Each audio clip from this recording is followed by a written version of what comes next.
All right, this is a 2020 Nissan Altima, and we cannot get the vehicle out of gear. Right now, the engine is running. There is an all-wheel drive error message. We have a traction light and a couple ADAS related lights. Let's start with our self-test. Okay, so I've been playing around with this vehicle a little bit. We have a bunch of U1000 codes, ADAS codes here. These codes should go away when we resolve basically the codes in our ABS module. Here is a transmission, U0102. This indicates we lost communication with our all-wheel drive module. Great, so let's take a look at Nissan's topology. All right, most of these modules are in green. Electronic variable timing control. This module is, I believe, near the driver's side headlight. We have no codes indicating we cannot communicate with it. I don't see why it wouldn't be fitted, but however, we're going to skip that for the time being. Let's go on to our chassis.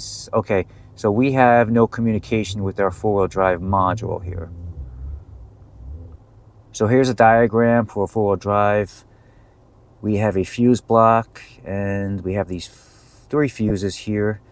And I'm going to show you what I found so far. Now, this 40 amp fuse that comes from the interior fuse box that goes to the all-wheel drive control unit. And by the way, this control unit, I think, is mounted on the rear differential.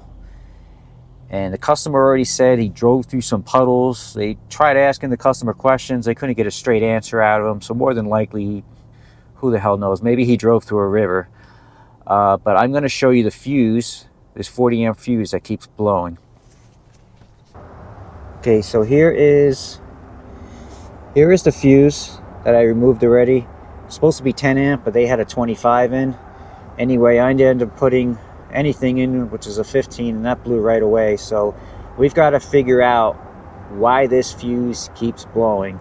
Is it the four-wheel drive module? Do not know, but let's go ahead and find out. All right, so we're back, and we got pretty much half of this car taken apart right now, trying to find out what is blowing fuse 40. And I'm going to show you a picture of the diagram. This is everything we have on fuse number 40. And I disconnected all of these modules, including the stop lamp switch. This is probably why the vehicle is not coming out of park.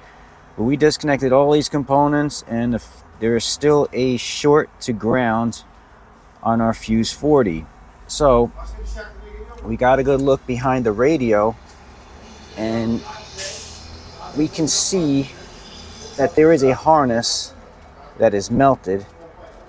And normally, if you had a module that was shorted to ground, we would see that circuit get melted all the way up until the component, but we don't see that, which tells me that these components didn't cause the short.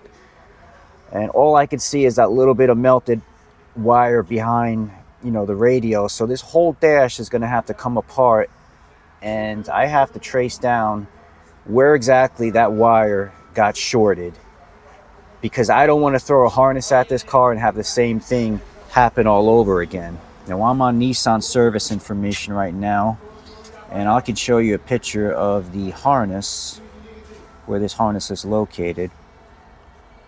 Pretty cool interactive diagrams. This is our main harness behind the dash, and if we click on this link here, we can see the harness go to the left fuse box.